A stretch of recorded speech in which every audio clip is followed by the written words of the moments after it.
போவியா போவியா என்னடா அது அருவா யார் கொடுத்தது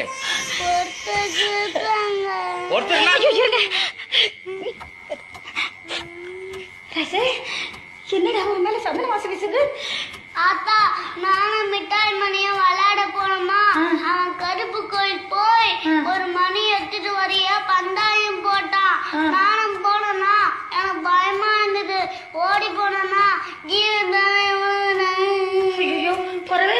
பறவை மீசல ஜால வந்தாங்களா அவங்கன்னா என்னை தூக்கிட்டு வந்து இந்த ஊருக்குள்ள விட்டாங்க. யாரு அவரு தெரியல, அவர் தான் உடம்பு பூரா சந்தனம் பூசிட்டு இருந்தாரு.